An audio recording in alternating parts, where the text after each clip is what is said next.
Urdu press کے ساتھ میں ہوں واجد رضا اصفہانی۔ کیا ملکہ برطانیہ وکٹوریہ عیاش تھیں؟ آخری 40 برس ملازم کریم اور براؤن کے ساتھ گزارے۔ یہ کہانی ایک ایسی ملکہ کی جس کے راج میں کبھی سورج غروب نہیں ہوتا تھا۔ آدھی دنیا میں ملکہ کے نام کا سکہ چلتا تھا، لیکن بڑھاپے میں ملکہ کو ہندوستانی مسلمان خادم عبدالکریم سے لگاؤ ہو گیا۔ دنیا آج تک اس رشتے کو کوئی نام نہیں دے سکی۔ ملازم سے استاد اور پھر دوستی کا سفر کریم نے بڑی تیزی سے طے کیا۔ دنیا کی نظر میں بھلے وہ منشی حافظ عبدالکریم ہو، لیکن ملکہ کے لیے وہ عبدل تھا۔ اس سے قبل ملکہ وکٹوریہ کا نام ایک اور ملازم جان براؤن کے ساتھ جڑا رہا۔ کوئین وکٹوریہ نے اپنی زندگی کے آخری 40 برس اسکاٹش ملازم جان براؤن اور ہندوستانی منشی عبدالکریم کے ساتھ گزارے۔ ہم آپ کو اس ویڈیو میں ایسی انفارمیشن دیں گے جو اس سے قبل آپ نے کبھی نہیں سنی ہوگی۔ اس کے لیے آپ کو ہمارے ساتھ آخر تک جڑے رہنا ہوگا۔ لیکن اس سے پہلے آپ ہمارے چینل میں نئے ہیں تو عذرائے کرم ہمارے چینل کو سبسکرائب کریں اور ویڈیو کو لائک کرنا مت بھولیں۔ اردو پریس پر آپ کو اچھوتے اور دلچسپ موضوعات پر معلومات سے بھرپور ویڈیو میسر آتی رہیں گی۔ تقریباً 64 برس تخت پر بیٹھنے والی ملکہ وکٹوریہ کو آج بھی برطانیہ کا سب سے طاقتور حکمران سمجھا جاتا ہے۔ کوئین وکٹوریہ کے دور میں سلطنت برطانیہ اپنی طاقت اور عالمی اثر و رسوخ میں اپنی انتہا پر تھی۔ 1819 میں پیدا ہونے والی وکٹوریہ 18 برس کی عمر میں ہی ملکہ بن گئی۔ 1840 میں ان کی شادی اپنے چچیرے بھائی البرٹ سے ہوئی۔ ابھی شادی کو چند دن ہی گزرے تھے کہ ملکہ کو متلی شروع ہو گئی۔ پھر تو یہ ہوا کہ جب تک اس کا شوہر زندہ رہا ملکہ کو متلیوں پر متلیاں ہوتی رہی۔ ان کے 9 بچے ہوئے، جن میں سے 42 پوتے پوتیاں، نواسے نواسیاں اور 87 پڑپوتے پڑپوتیاں اور پڑنواسے پڑنواسیاں ہوئیں۔ ان میں اکثریت کی شادی یورپی شاہی خاندانوں میں ہوئی، جبھی ملکہ کو یورپ کی گرینڈ مدر بھی کہا جاتا ہے۔ ملکہ کو موٹاپا اپنی پھپھی کی طرف سے ملا تھا۔ وہ سست اور کاہل تھی۔ وہ صبح دیر تک بستر پر پڑی رہتی۔ ان کی دھوڑی بہت چھوٹی اور انگلیاں بہت بھدی تھیں، جنہیں چھپانے کے لیے وہ انگوٹھیاں پہنے رہتی تھیں۔ جب وہ نئی نئی ملکہ بنی تو خادماؤں سے پوچھتی کہ وہ کیسی لگ رہی ہیں، پھر خود ہی کہتی کہ کیا کروں، میرا قد بہت چھوٹا ہے اور ہاتھ بدصورت ہے۔ عوام میں انہیں پھولی ہوئی ملکہ کے نام سے جانا جاتا تھا۔ 1861 میں شوہر کی اچانک موت نے ملکہ وکٹوریہ کو اداس کر دیا۔ ان کی طبیعت خراب رہنے لگی اور وہ طویل عرصے تک اس صدمے سے باہر نہیں آ سکی۔ ایسے میں ان کی اپنے ملازم جان براؤن میں دلچسپی بڑھ گئی، جو ان کا ایک وفادار خادم تھا۔ وہ ملکہ کے گھوڑی کی باگ تھامے آگے آگے چلتا رہتا تھا۔ وہ تندرست و توانا، سخت محنتی، جفاکش، خوش شکل اور ذہین تھا۔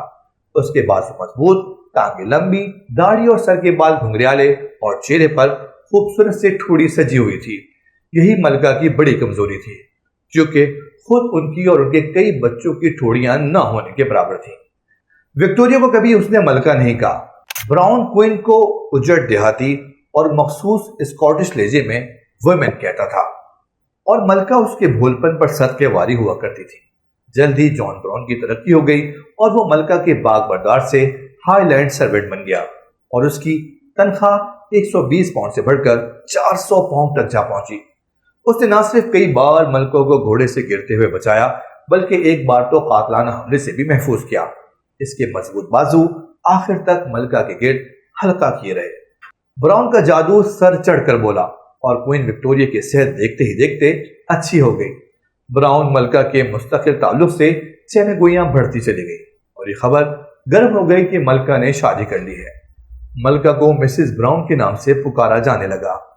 ان کی پھولے ہوئے پیٹ کو دیکھ کر یہ افواہ بھی پھیل گئی کہ ملکہ ایک بار پھر ماں بننے والی ہے۔ اس عوامی رد عمل کا ملکہ نے الٹا سر لیا اور اس نے بے تحاشا کھانا شروع کر دیا۔ وہ اور زیادہ موٹی ہو گئی۔ ملکہ کے مشیروں وزیروں نے بہت چاہا کہ وہ براؤن کو چھوڑ دیں، مگر وہ خوب جانتے تھے کہ محبت اور عداوت کے معاملے میں ملکہ کسی ایک کی نہیں سنتی تھی۔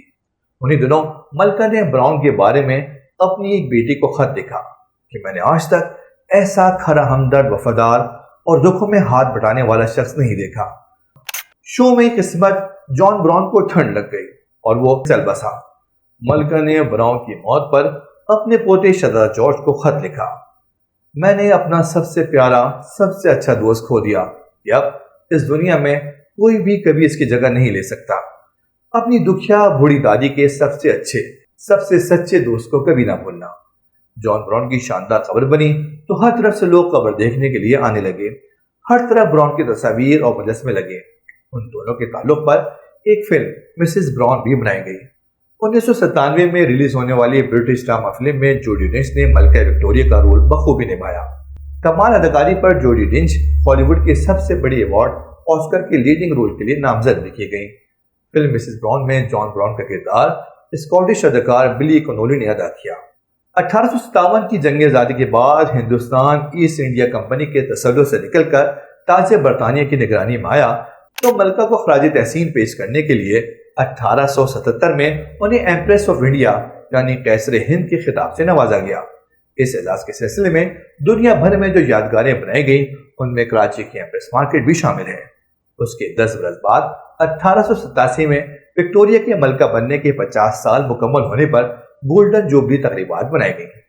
ملکہ جو قیصر ہند بھی تھی، ان کے جشن میں دنیا بھر سے شاہی مہمان برطانیہ آئے۔ یہ جشن ہفتوں چلا۔ دعوتیں اور ضیافتیں ختم ہونے کا نام نہیں لے رہی تھیں۔ ہندوستان سے تمام بڑے راجا، مہاراجا اور ان کی رانیاں بھی انگلستان آ گئیں۔ ملکہ نے بھی ان کے اعزاز میں ہندوستان جیسے تکلفات کا اہتمام کیا۔ بس انہیں ایک بات کی کوفت کھائی جا رہی تھی۔ ہندوستانی رانیوں اور شہزادیوں کی زبان اردو تھی اور ملکہ کو اردو نہیں آتی تھی۔ وہ مہمانوں سے گفتگو نہیں کر پا رہی تھی۔ اس بات پر وہ بار بار جھلائیں۔ ایسے میں 2 خادم ہندوستان سے ملکہ کی خدمت میں بھجوائے گئے۔ اجلی اچکن اور تنگ پاجامے پہنے، سر پر سنہری دھاریوں والے صافے باندھے، کمر پر پٹکا کسے، ہاتھ باندھے، نگاہیں جھکائے، دونوں خدمت گزاروں میں ایک عبدالکریم تھا جو آگرہ جیل میں کلرک کی نوکری پر مامور تھا۔ وہ ملکہ برطانیہ کو پہلے ہی نظر میں بھاگ گیا۔ ابتدا میں عبدالکریم ایک ملازم کی حیثیت سے کام کرنے لگا، لیکن جیسے ہی وکٹوریہ کی اس میں دلچسپی بڑھتی رہی، اس کا رتبہ بھی بلند ہوتا گیا۔ چھریرے بدن کا 24 سالہ جوان عبدالکریم کا دراز قد، چہرے پر متانت اور آنکھوں میں بلا کی ذہانت تھی۔ ملکہ کو اس میں اپنا اسکاٹش ملازم جان براؤن دکھائی دینے لگا۔ کوئن نے عبدالکریم کو وہ کمرہ دیا جو جان براؤن کے استعمال میں رہا تھا۔ رانی کا پیارا عبدل درباریوں کی آنکھ میں کانٹا بن کے کھٹکنے لگا۔ ملکہ وکٹوریہ اپنی زندگی میں کبھی ہندوستان نہیں گئی، لیکن انہیں ہندوستان کے بارے میں جاننے کا بڑا اشتیاق تھا۔ لیکن کوئن وکٹوریہ ہندوستانیوں کی زبان سمجھنے سے قاصر تھی۔ ایسے میں عبدالکریم ملکہ کو اردو زبان سکھانے کے ساتھ ساتھ ہندوستانی ثقافت اور رسم و رواج کی تعلیم بھی دینے لگا، اور ملکہ کا تعلیق بن کر منشی عبدالکریم کہلائے جانے لگا۔ اردو زبان ملکہ وکٹوریہ کے رگ و پے میں سما گئی۔ فوراً ایک چھوٹا سا کتابچہ ترتیب کیا گیا جس میں اردو زبان کے تمام ضروری فقرے اور لفظ درج کر کے اسے نہ صرف شہزادیوں شہزادوں بلکہ محل کے تمام عملے میں تقسیم کیا گیا تاکہ وہ سب بھی اہل ہند سے انہی کی زبان میں گفتگو کر سکیں۔ ملکہ چاہے سفر پر ہوں یا چھٹیاں منا رہی ہوں، وہ اردو کا سبق حاصل کرنا نہیں بھولتی تھی۔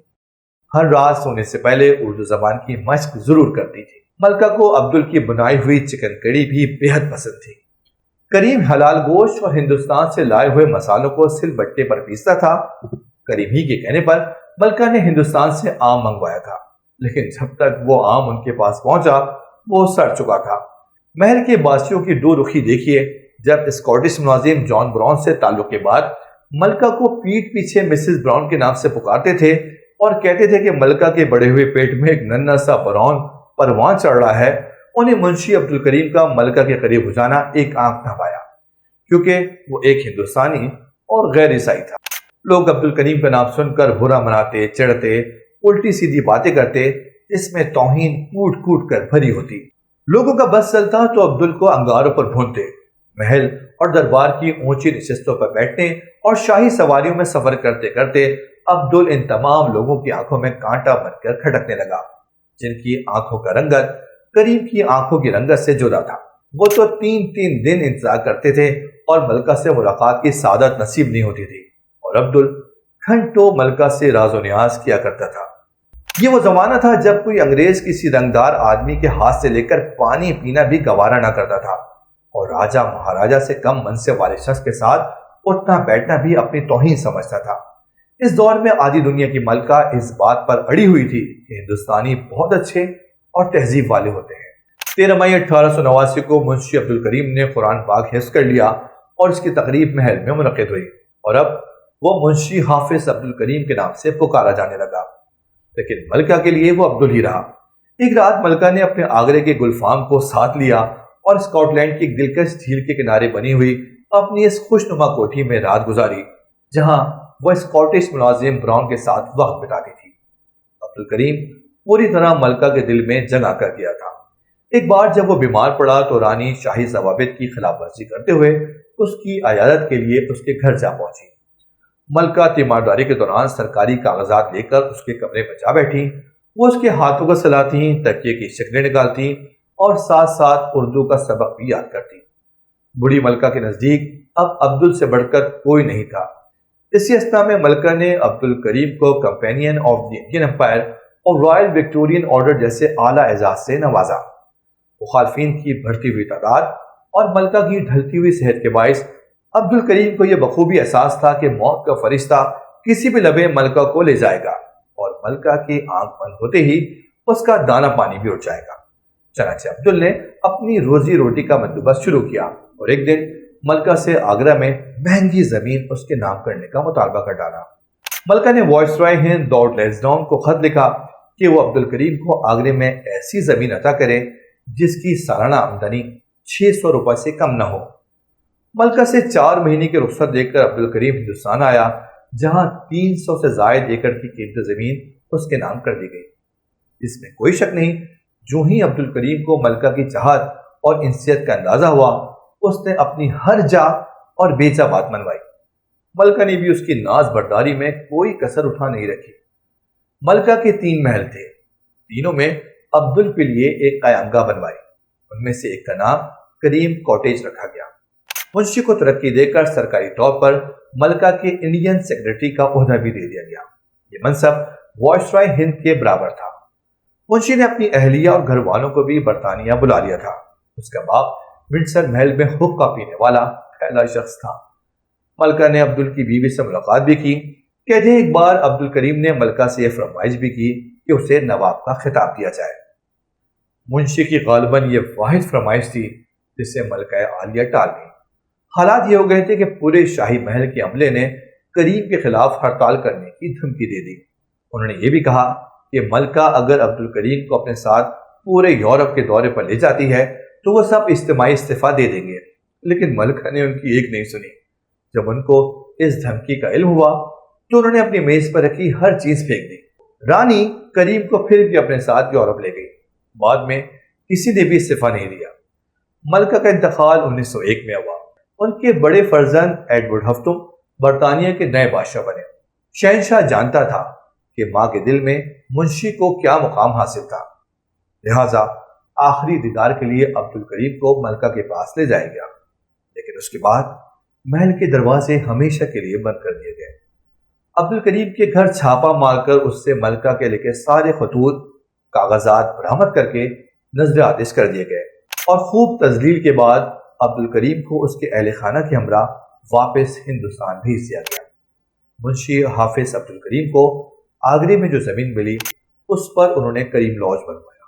یہ اتنی بڑی جگہ تھی کہ ہندوستان کی تقسیم کے بعد اسے گرا کر اسی کے احاطے کے اندر سڑکیں نکالی گئیں اور اس میں ڈاکٹروں کی کالونی بنی۔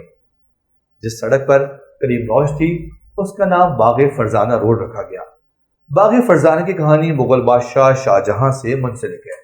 ممتاز محل کی موت کے بعد شاہ جہاں فرزانہ بیگم کی زلفوں کا اسیر بن گیا۔ فرزانہ جعفر خان کی بیوی تھی جو اس کی سسر آصف خان کی بہن کا بیٹا تھا۔ شاہ جہاں نے جعفر خان کو پٹنہ کا صوبیدار بنایا تو پھر وہ وہاں چلا گیا، لیکن فرزانہ آگرہ میں ہی رہی۔ شاہ جہاں نے فرزانہ کے نام پر باغ بنا ڈالا۔ کریم لاج کی سڑک کا نام اب تک باغ فرزانہ روڈ ہے۔ شاہ جہاں کو اس قسم کی یادگاریں بنانے کا فن خوب آتا تھا۔ منشی حافظ عبد الکریم جب تک زندہ رہا چپ ساتھ رکھی، نہ کسی نے اس کی سوانح لکھی نہ اس پر مضمون لکھے گئے۔ اس نے آگرے آ کر کسی کو نہیں بتایا کہ وہ برطانیہ کے محل میں کیسا طوفان اٹھا کر آیا ہے۔ منشی حافظ عبد الکریم کا 1909 میں انتقال ہوا۔ اس کی تدفین آگرے کے پچ کنویں قبرستان میں کی گئی۔ عبدل کی کوئی اولاد نہیں ہوئی۔ اس نے اپنے بھتیجے چھمو میاں کو گود لیا جس کا اصل نام عبد الوحید تھا۔ منشی کے منہ بولے بیٹے ہجرت کے بعد پاکستان تشریف لے آئے۔ منشی عبد الکریم اور ملکہ وکٹوریہ پر کئی کتابیں لکھی گئی، جبکہ وکٹوریہ اینڈ عبدل کے نام سے ایک فلم بھی بنائی گئی جس میں ملکہ کا کردار جوڈی ڈش نے ہی ادا کیا۔ منشی کا کردار بالی ووڈ کے مشہور اداکار علی فضل نے نبھایا۔ یہ فلم 2017 میں ریلیز ہوئی۔